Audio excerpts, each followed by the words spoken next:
Good evening, Stevens Point. I'm Cindy Yang with SPTV News. In this week's news, the United States is open to the world. 8 deaths at a Travis Scott concert and a robbery in Stevens Point and ending in Milwaukee. All of this and more when we return.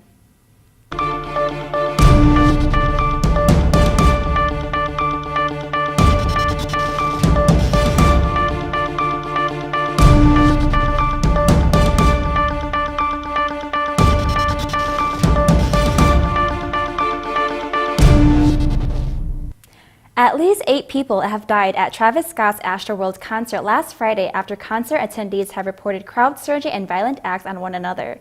Houston police declared mass casualty at 9:38 p.m., but Scott continued to finish his set list at 10:15, even after a majority of the crowd roared for him to stop the show. Scott made a somewhat implausible apology on social media and has offered to pay for the funerals to those who died. He has also canceled upcoming events and refunded all Astroworld attendees. The Stevens Point Police Department released a statement about an armed robbery by 2 individuals in an apartment downtown, and 2 victims were interviewed at the station. There was a statewide search for the vehicle, and the Washington County Sheriff's Office did find it, but when they attempted a traffic stop, the vehicle fled and a chase occurred until it ended in Milwaukee, where a suspect was taken in. The second suspect was found in Stevens Point and arrested. The city of Los Angeles has a new approach to reducing the spread of COVID-19 that the United States has been unfamiliar with. This past Monday, the city is requiring a proof of vaccination to enter almost any business. This includes gyms, salons, theaters, malls, and more. The mayor states this will be safer for residents and encourage people to get vaccinated. Fines up to $5,000 could be enforced. The United States has been closed to international travelers for more than 20 months, but that has now changed. Starting this past Monday, vaccinated travelers will be allowed to visit the United States to see family and tour. While there are mask requirements for larger cities, Wisconsin has no restrictions. Airlines are expecting the process to start out sloppy with long lines and crowded airports, but that is expected to decline over time. That's all I have for news. Now we'll take it over to Lily Brightonfield for entertainment. The Media Studies is a program for people who love to tell stories, whether that be in written form, visual, or audio. Media Studies is exciting because it's always fresh, it's always new. Media is at the center of everything we do. More and more people are asked to engage with media and use media. Our program really provides students with skills and techniques to be better prepared for that in the future.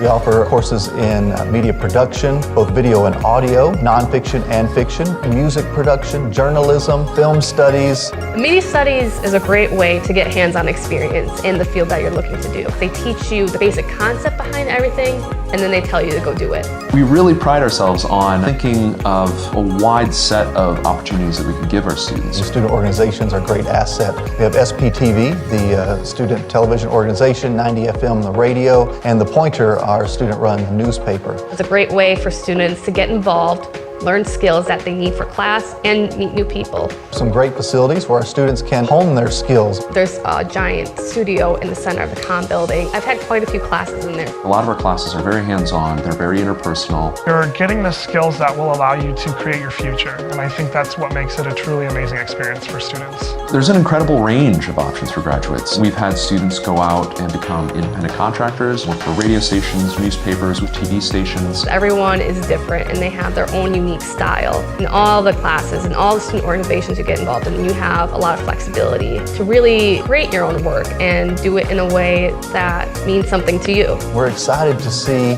what students are making and what they want to make, and how we can help students get from where they are to where they want to be. I'm in a video production class that's teaching me how to film documentaries. I'm also in a screenwriting class and I get to learn how to write movies. So I'm doing all these different cool things and I love it every day.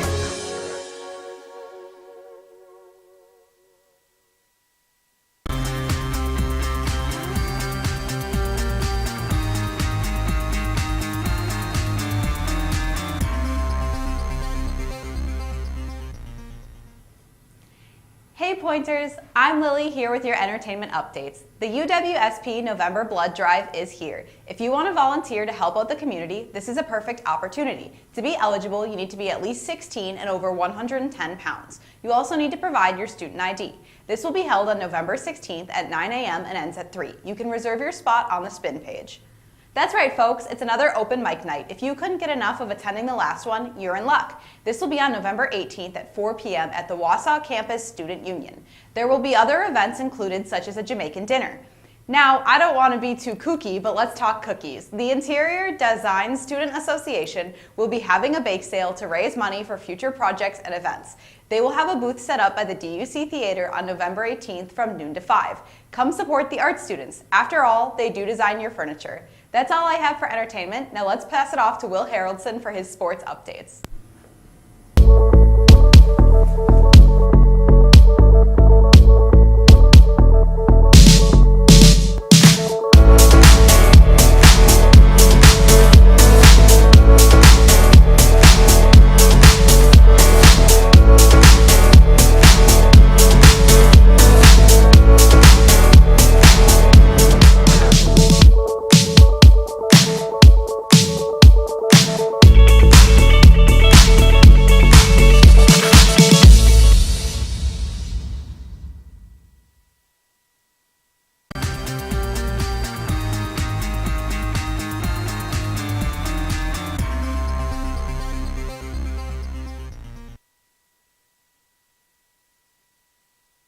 TV sports updates. The Pointers volleyball team saw their wishes came true on Saturday's selection day, where they saw their names pop up in the field of 64 for this year's Division III NCAA volleyball tournament.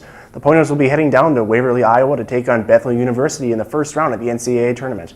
Even though this is the NCAA tournament matchup, it's not an unfamiliar foe. The Pointers have played Bethel University twice this season and split the games, losing the first matchup 3-0, then winning the second one 3-1. Pointers will look to lock down the series with a win against Bethel this Friday at 12:30.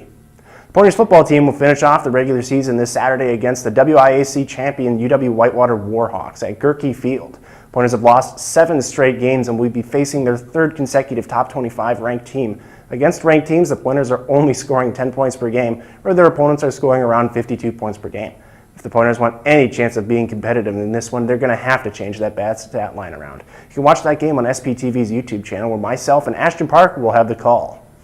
The 18th ranked Wisconsin Badgers will look to keep this win streak going against the Northwestern Wildcats.